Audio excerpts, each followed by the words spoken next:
Hi everyone, thank you for joining us. I know we have already a few people joining, so that's great. Welcome to our webinar. I'm just going to start with launching a quick poll that you should see appearing on your screen while we wait for everyone else to join us. And I'll probably start with a few admin housekeeping. I can see people answering, so that's great. You probably see it. So my name is Sarah Parashat, and I will host your session today. I'll just run through a few housekeeping items while we wait for everyone else to join. So it is actually our sixth webinar from the Player Engagement webinar series. And the title of today's session is Own the Player and Payer Journey and How to Unlock Growth with a Winning D2C Strategy. So we'll cover everything you need to know, at least I hope, to unlock the full potential of your D2C web stores. And if you're interested in any of our past webinars from the first half of the year, you can watch the recording on demand. There's no form fill required, so I'll just send you the link in a minute through the chat. So today is a live session, so you will have a chance to ask all the questions that you want to our guests. So submit them through the Q&A panel at the bottom of your page, and then we will answer them as many as we can at the end of the session. And if you experience any technical issue, try to refresh your browser or ping me in the chat and I'll do my best to assist. This session is recorded and we'll be sharing the link just after the session, hopefully today.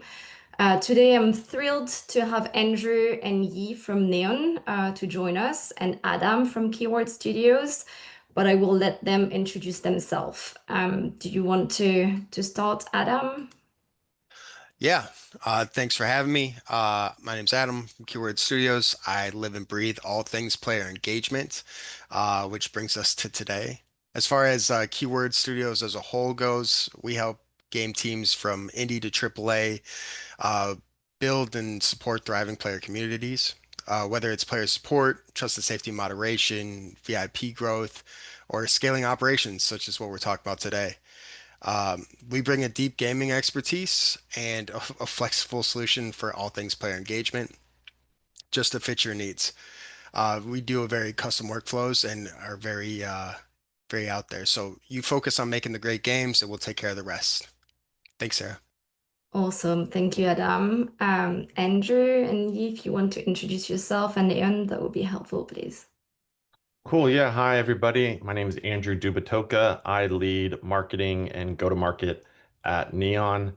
Um, I've been in the gaming industry and the payments industry for most of my career. So really happy to be at Neon, where we take both those worlds and blend them together. Just a quick overview of Neon. We are a D2C platform that handles payments and merchant of record services for game studios, both mobile and PC. Um, and yeah, we're really excited to be working with Keyword Studios, not just on this webinar, but we have a deep partnership with Keyword Studios. Essentially, all of our customers receive Keyword Studios player support, player engagement services as a part of our offering. And most of the time that works really well because they're working with Keyword Studios across other channels. So we're able to work with them so they can bring a holistic approach to player support and make sure D2C fits nicely within everything else that you're doing across different screens. Um, yeah, and excited for everybody to join. So thank you. So I'll pass it over to Yi. Hi everyone, I'm Yi Chen. I lead product design at Neon. As Andrew said, we are a D2C platform dedicated for game publishers, help making monetization strategies it's also my profession where I spend a great amount of my career time on fun experience, monetization, gamification, and of course, games, both mobile and console. So I'm excited to share some of our strategies and insights to all of you today, from product design as well, from business too. Thank you. Awesome, thank you.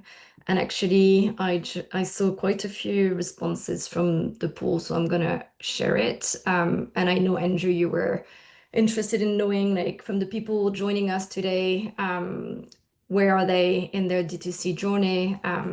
So quite a few attendees are exploring the potential of D2C, but haven't launched yet. So I think worthwhile starting from the beginning of your slides and going through the content. Yeah, great. Sounds good. We'll get started. And yeah, this poll's super helpful to know. So for the folks that are just getting started in D2C, hopefully this is super helpful. Definitely appreciate that there's a lot in here. We really try to cover a lot just to make sure that depending on what stage our attendees were in, there was something in there for everyone. If you feel overwhelmed or just, obviously you can watch it back, but we're here to help. You can reach out to Yi or myself, or just Neon in general. We have tons of experts that are willing to help. And then another great resource is the Neon blog.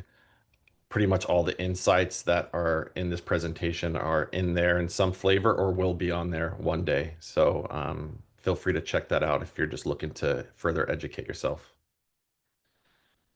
So let's just jump right in. I'll share my screen. Okay. So this is great for folks that are just getting started. I won't go too deep into this because I think everybody probably knows what direct-to-consumer is. In gaming, it's been a pretty big development over the last couple of years. And obviously, we're really excited about it. I think the industry has been excited about it as well. So the main thing about D2C and the reason why it exists is it's all about unlocking more profits. So as everybody probably knows, the incumbent platforms, Google and Apple, their app stores take 30% for the most part. For much smaller games that make less than $1 million, it might only be 15%. But most games out there, successful games, are losing 30% right off the top. With D2C, every purchase you move from in-app to a D2C platform, which generally happens over the web, whether it's a web shop or a checkout that loads in the user's browser, you're decreasing that kind of take off the top to usually around, let's say, 5%. Could be a little higher, could be even lower. It just depends. And I think the most important thing to remember is it's a rev share and there's no hard costs. There really shouldn't be that many hard costs. It should be something that your team can handle without having to hire people. Especially at Neon, we really take pride in stepping in and helping out as much as necessary to take a lot of the complexity and workload off of our partners. So all of that gain should be seen as net profit gain, because you're just converting cost to revenue without adding additional investment on your end. And just like an anecdote, so one of our partners, it's a little bit more of a hardcore game. So I think their results are really strong, which we might get into because they have so many habitual kind of like loyal spenders. But we recently hit the 40% mark, where 40% of their revenue flows through our platform and the other 60% flows through Google and Apple. But we make up over 50% of their profit margin. So I think that just kind of speaks to how this is a really good approach to improving kind of your balance sheet. And really, I think the folks that champion D2C become the CFO and finances like best friends because it's a really great relief. And that money can be used to invest in other areas, of course, which can always lead to growth, more hiring, UA, licensing IP. Uh, it's not hard to come up with cool things to do with that extra cash. I didn't put it on the slides here because I didn't want to deter too much of the conversation, but it's something you can think about. And we can talk about it after this webinar, but there are other advantages to D2C, including having and owning a direct connection with the player with no intermediary like Apple and Google trying to own your customer or own your player, which unlocks mainly data collection and data insights and communication improvements. So just like with your favorite online store brand you shop with, instead of buying it from Amazon, you buy it from that store directly. They get to know you, you spend more, they give you better offers, and you can start this kind of like direct CRM flywheel, which is a topic for another webinar. So does D2C work for your game? The answer is yes, or I'm very confident that it's yes. Um, Unless you don't do IAP. If you're only doing ad monetization, obviously there's no way to move kind of purchases over. But if your game does IAP, you should find a way for D2C to work within your monetization strategy. The first thing that we like to focus on is targeting top spenders. They are generally the early adopters of D2C. They spend the most, so it makes the most sense that you can get the most value out of them on your end, but also you can give them value back, which we'll talk about. But basically, as you're saving money on these fees, you should deliver some of that back to the player with better offers, more value, better pricing, exclusive bundles.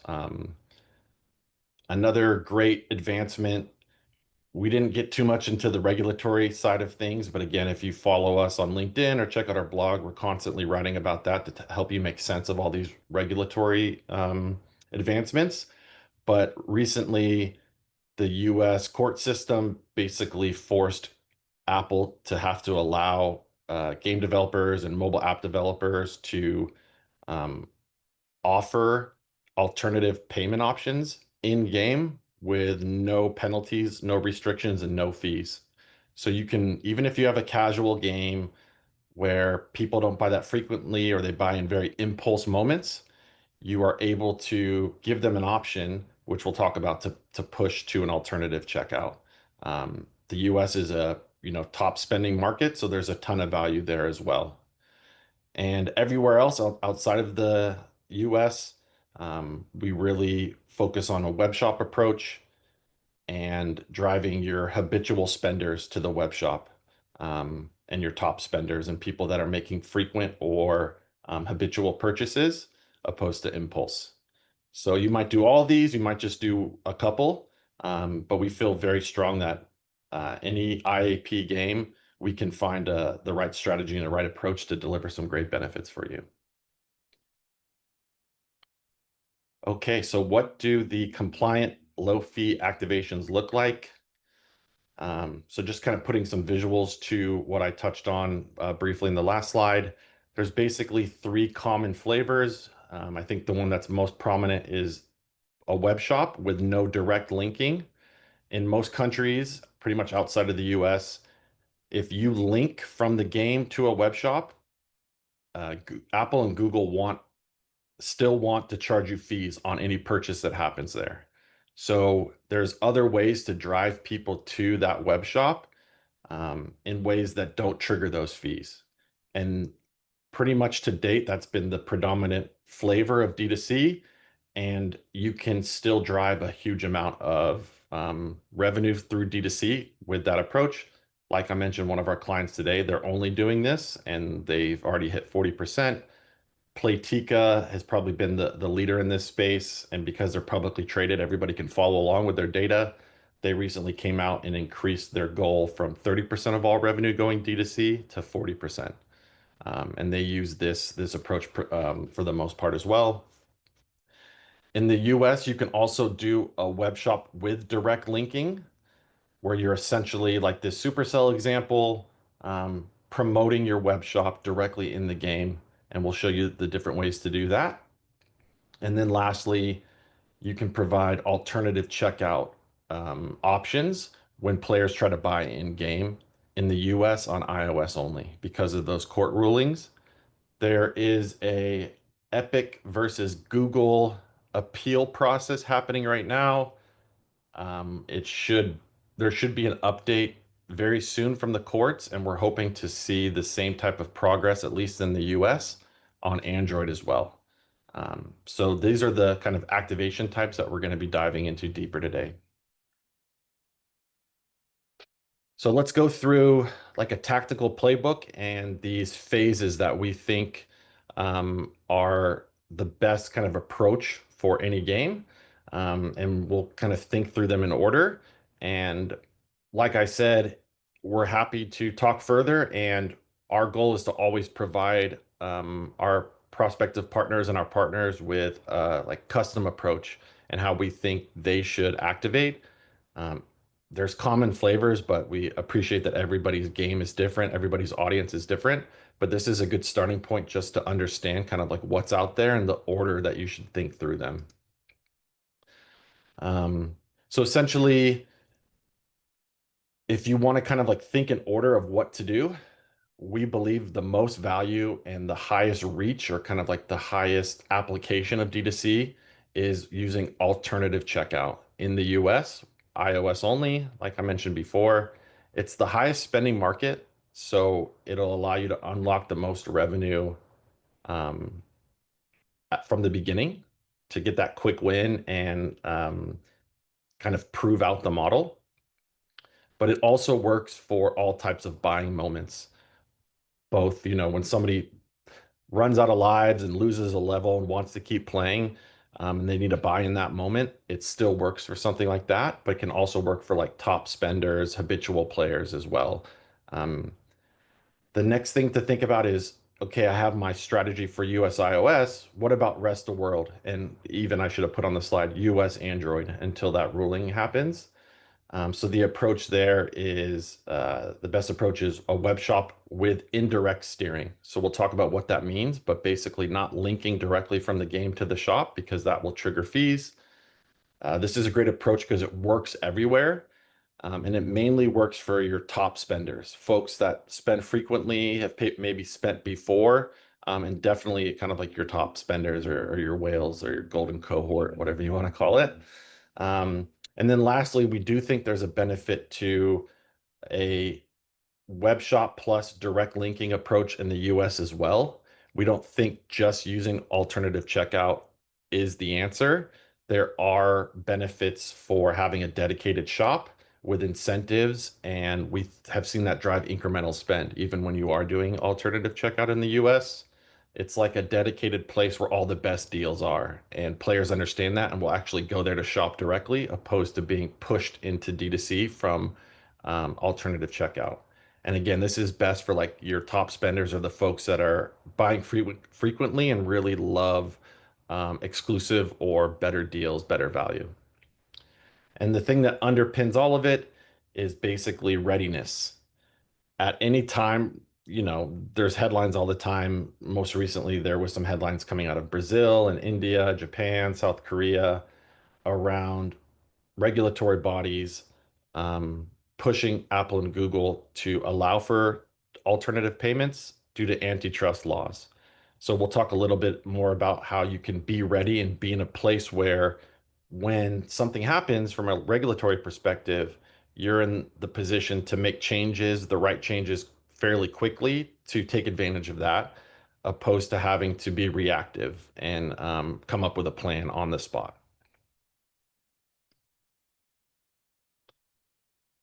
So we're going to talk about going to the phases, and the first one is the US alternative checkout, and I'll hand it over to Yi for that.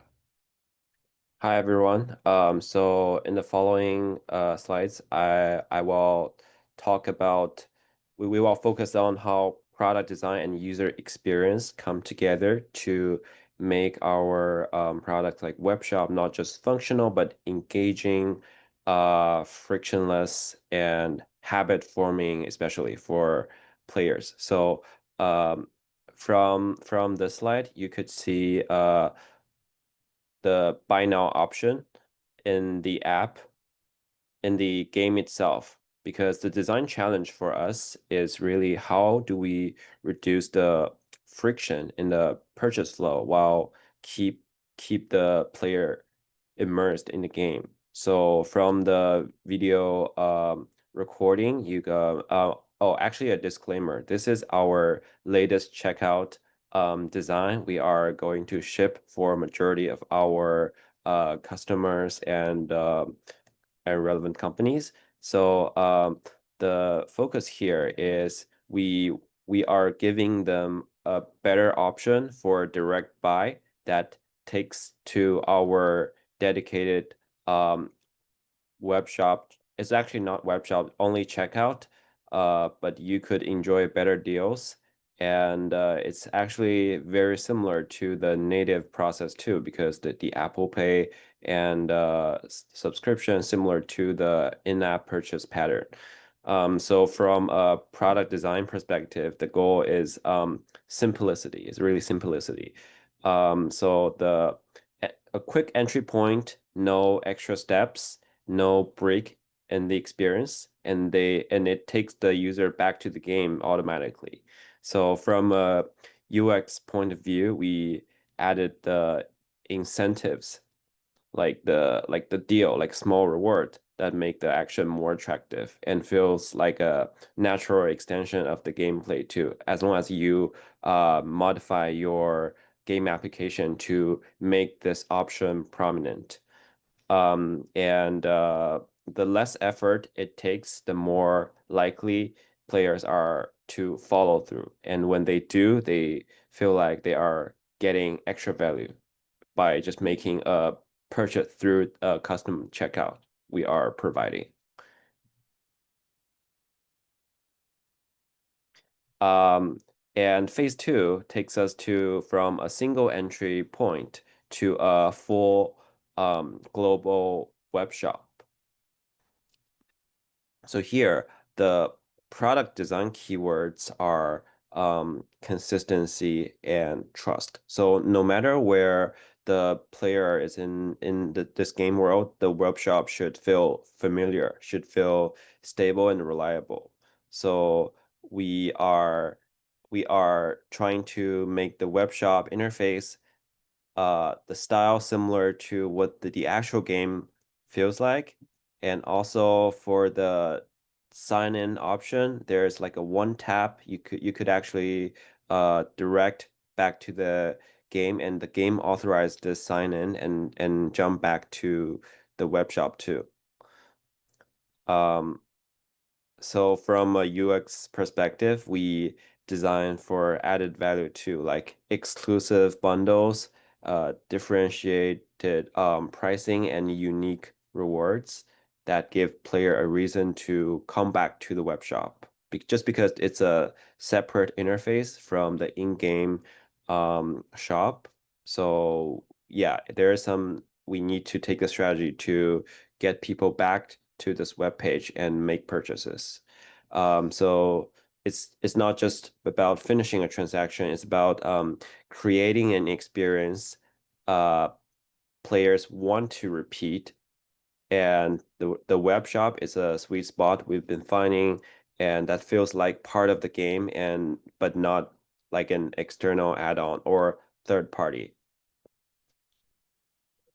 Yeah, and just one thing I want to add on there is the idea of exclusive bundles. So this comes up a lot. So especially for folks that are looking into D2C, there are clauses within Apple and Google's guidelines, I think mainly Apple, around any item or IAP that's offered in game or any item that's offered outside of Apple's platform has to also be offered in IAP. So there has to be parity there. But the interpretation that pretty much everybody's been operating under, and again, these studios as large as Supercell and Playtika and Zynga, down to much smaller studios, even indie studios, all take this same approach where you can have exclusive value and exclusive bundles that are specific just to the web shop. However, you need to make sure that any items that are included in those bundles are available in-game through IAP. So it's just a matter of not having true exclusivity on like a SKU or item level, but more about the merchandising and the value. So you can have more value for the same amount of money. You can have a cheaper cost for the same item that's in game, or you can have a bundle that maybe takes the 3 items that are available in game. Maybe it's your 3 top selling items, but on the web shop, you can get them bundled together with a little bit more quantity at a better price, for example.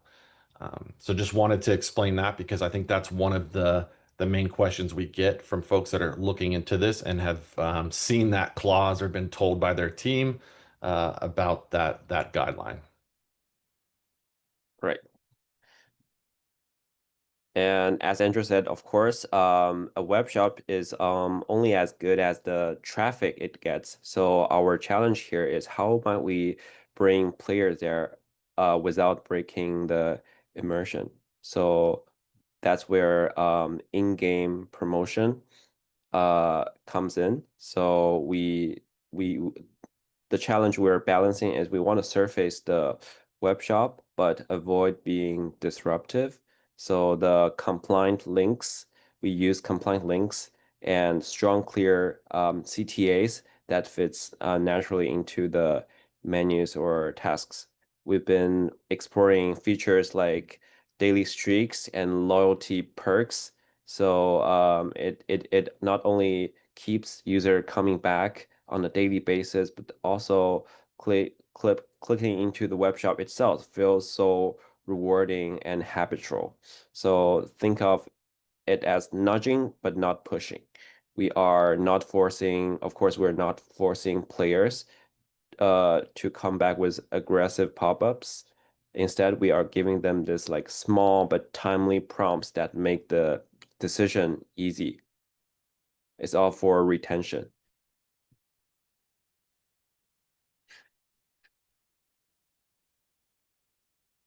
And so as I mentioned about the daily streaks we've been developing for some of our customers, this actually really illustrate how UX could drive long-term engagement.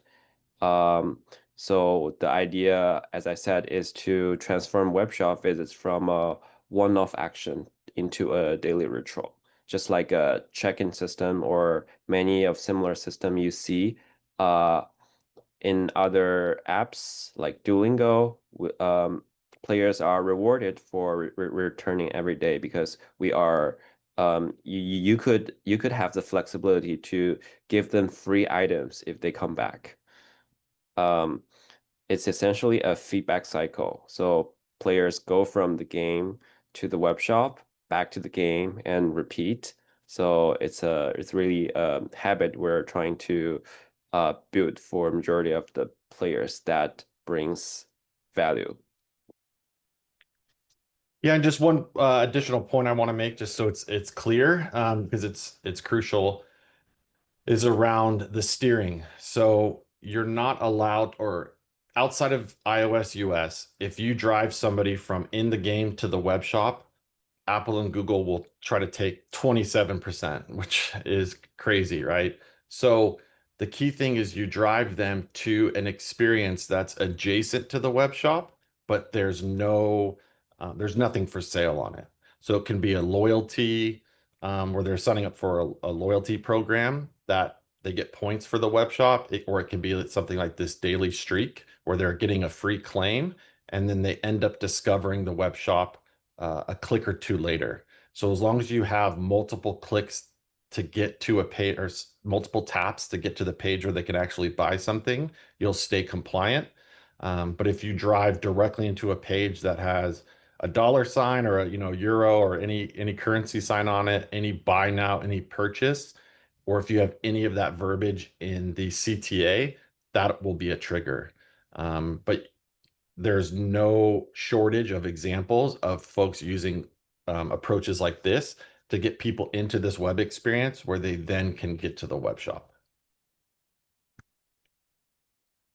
And the last thing I'll say is just we recently launched this for one client who's not on this screen, and their traffic went up. It was daily streak specifically.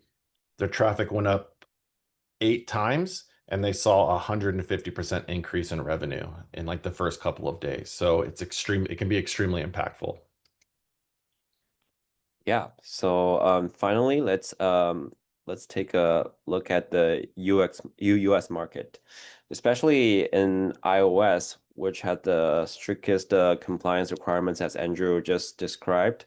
There's where UX design had to embrace the constraints. So our solution is to create multiple entry points like banners or sticky CTAs, menu CTAs, or even a launch pop-up.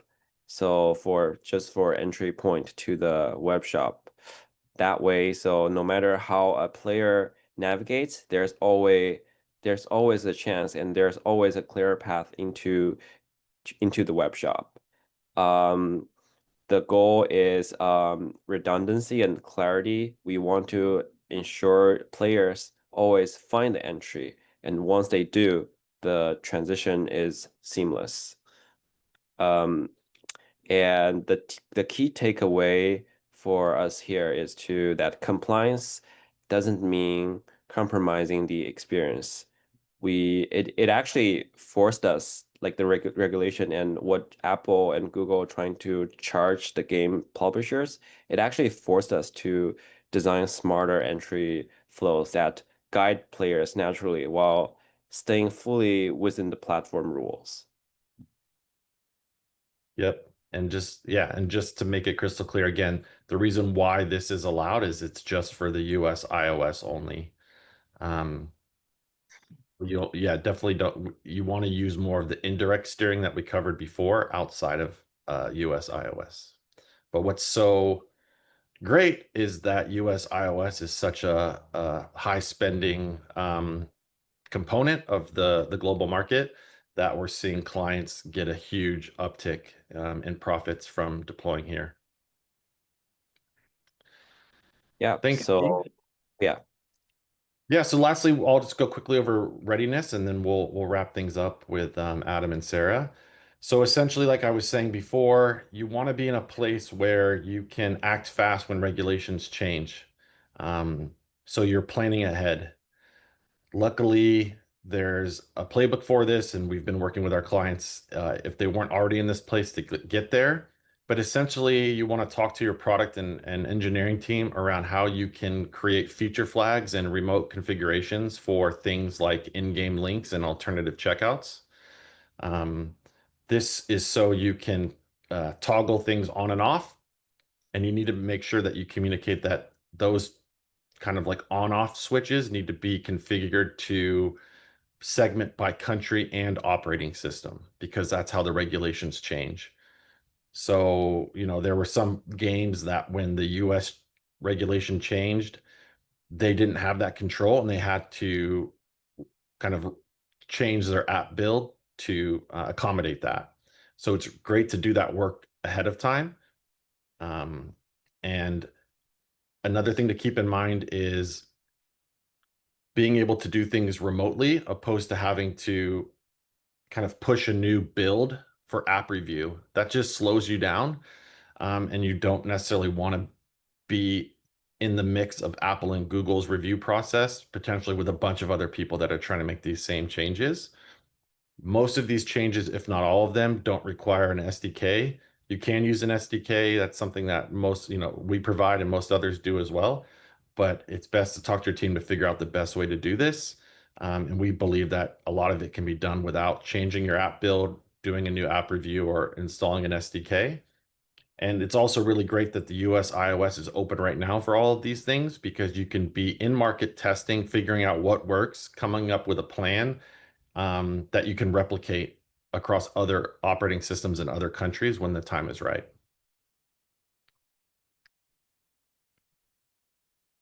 Okay, passing it off to Adam. Thanks, Andrew. Thanks, Yi. Um, yeah, so as I mentioned in the beginning, I live and breathe all things player experience. So when Keywords was looking at D2C and how it's revolutionizing the industry and growing very quickly, we very urgently realized that great player support is going to be critical and mandatory, especially when you're switching from your own web shop from the safety net, if you will, of Apple and Google Play stores. We notice this for a few reasons because number one, trust is everything in D2C. When you move off Apple and Google, that means that you become the store, you become where the buck stops. Players expect the same level of security, reliability, and resolution speed as ever. Um, there's going to be a lot less margin for error because Apple and Google used to handle all the payments, the refunds, the disputes, and even the escalations. Just because a player clicks on your link, they're not going to expect any less when they do this. So you need to be able to match them, and that's going to require certain things like automations, workflows, and of course, a skilled team to support and solve the issues rapidly and urgently.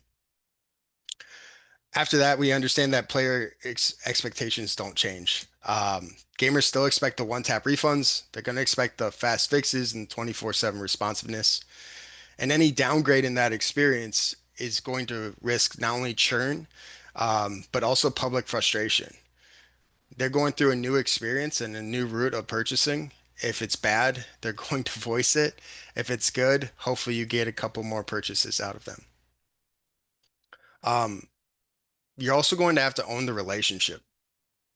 This is completely different. This is a gift and a curse all at once. With DTC, you get direct access to player data and loyalty.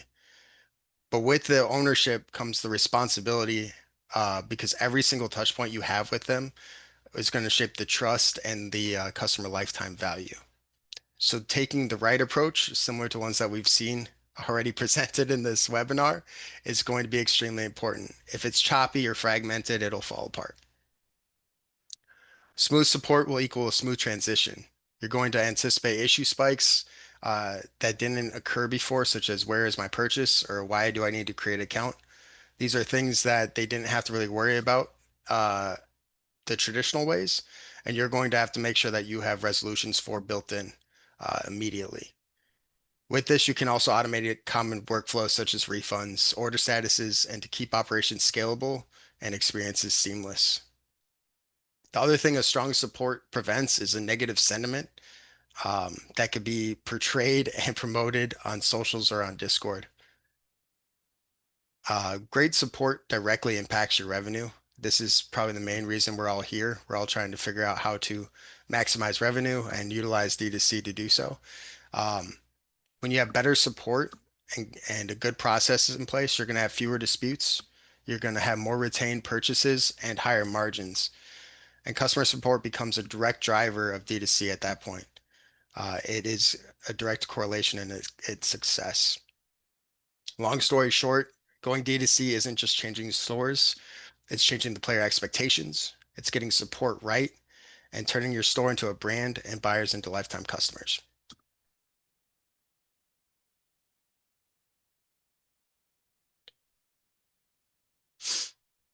Looks like we got another poll. While D2C web stores do pave the way for higher margins, especially with the 30% cut, there is a there is even more untapped potential. What you're seeing here is a flow that we started thinking outside the box on and tried to answer a critical question. That question is, how much revenue are we leaving on the table? How much revenue are your stores losing to cart abandonment, hesitation, or low conversion rates? And then more importantly, how do we fix it, right? Um, some of the points that we've come up with is we can monitor real-time user behavior, hesitation, cart exits, and purchase drop-offs. We can identify high intent and high value users in real time, engage with the proactive chat from expert agents before they leave without buying. And then, of course, we need to measure everything. So we can measure results via chat responses, conversion rates, and of course, revenue uplift. Currently, we're actually testing this in beta. We're powering it with HelpShift, and we're calling it the web store conversion rate optimization solution, where we can pinpoint high intent users in real time and have a team of trained experts step in before the carts are abandoned or the purchase lost. At any point, if you're interested in any of this, I know I'm going pretty quickly. Feel free to reach out. We're happy to help you. We have a dedicated team for this exact reason.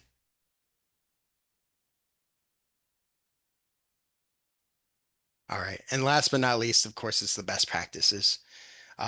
We want to implement in-game and in-store help widgets that connect players directly to support to avoid a fragmented experience. Um, as mentioned previous in the webinar, is we want to make sure that it feels like the same game and the same flow.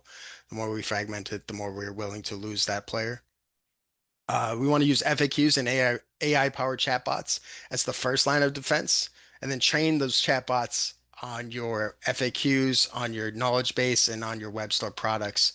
This will be able to handle the high volume and the common inquiries, but instantly will free up your human response and your agents for the more complex issues.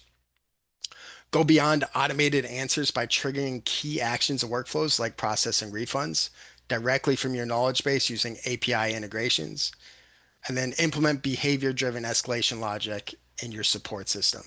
This means the system automatically flags tickets from high-value players, for example, those with a history of large purchases, or your whales, if you will, or those with high priority issues, for example, failures, where you won't be able to capitalize on the payment if they can't make the payment go through. These tickets should be routed directly to a dedicated higher tier support team for expedited, personalized service. And then last but not least is meet your customer and your player where they are. Leverage language AI to offer 24/7 customer support and FAQs in the local languages to solve inquiries faster.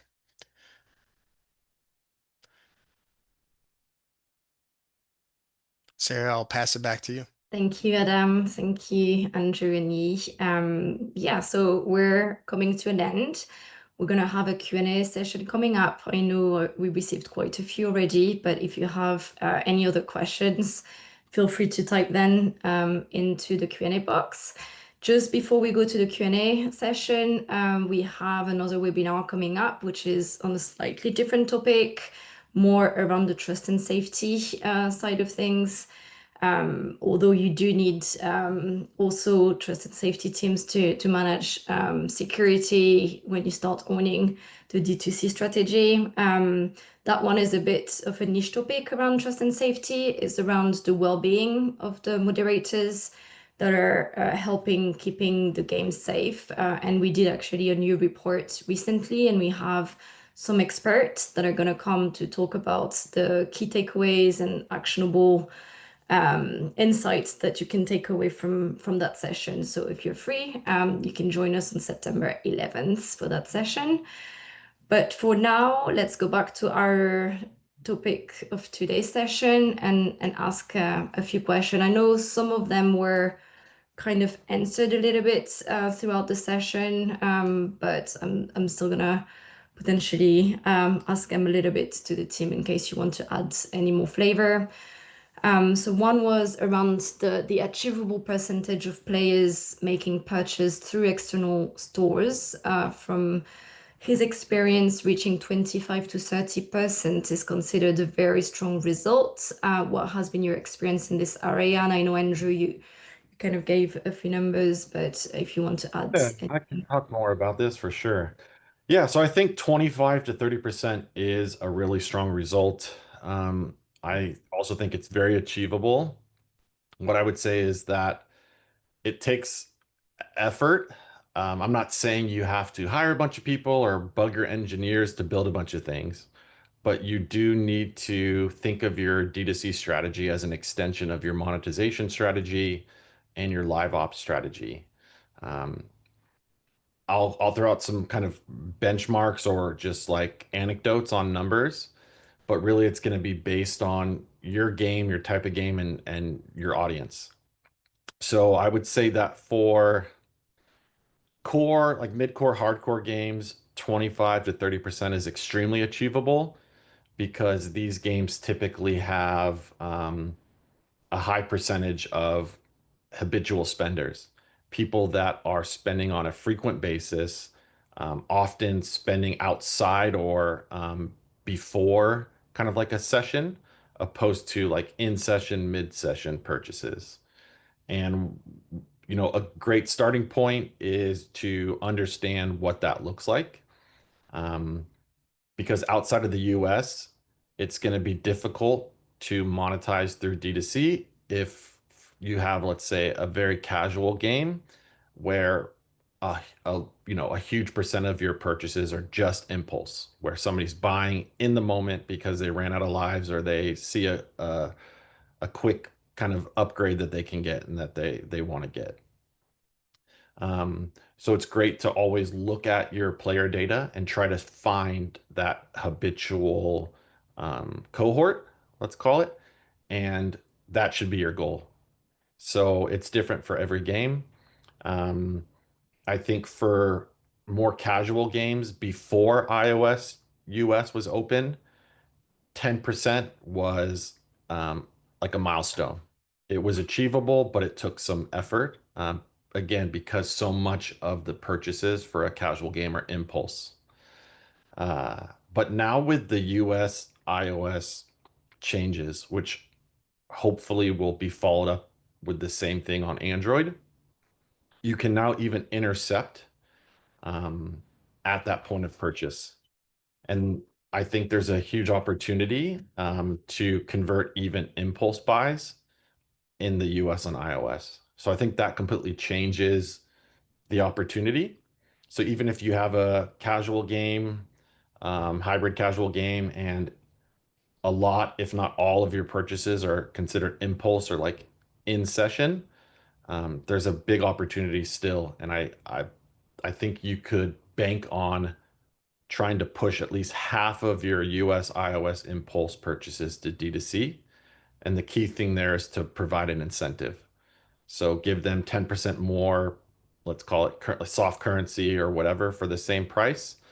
And you really want to emphasize that they'll still get the items delivered directly. It's secure. It's from you. It's a trusted purchase. It's just going from your checkout directly, opposed through Apple and Google. Um, and yeah, I think once we saw Playtika, again, the only reason I mention them is because they have been so aggressive in D2C and they're public. So their numbers, they're publicly traded, so they report these numbers. Um, I think they've hovered around 25 to 27% for a couple of years. Their goal was always 30%. And again, they don't have a ton of like mid-core, hardcore games. I think they have a few, but a lot of their games, Board Kings, June's Journey, are quite casual or hybrid casual. And they recently, like I said earlier, upped their goal from 30 to 40%. And I think that was driven by the US iOS news. They saw what they were able to do in the US with these casual players that maybe were very impulse. And I could see them increasing that goal even further over time if Google US switches and other countries outside of the US start to implement the same rules. Awesome. Thank you, Andrew. There was also a question around the metrics. What are some key metrics besides revenue uplift we should be tracking to measure the success of our new D2C strategy? Cool. I can take this one as well. So the main metric that should be the guiding light is top line revenue. Your top line revenue should always be going up with D2C. And that's kind of the main point to do it. You should also look at, with your finance team, your midpoint profit margin. So not necessarily the hard bottom line, because again, you could save $1 billion in fees, but then invest 999 million in acquiring a studio, right? So you don't want to look at the far bottom line. You want to look at your profit margin for your game revenue.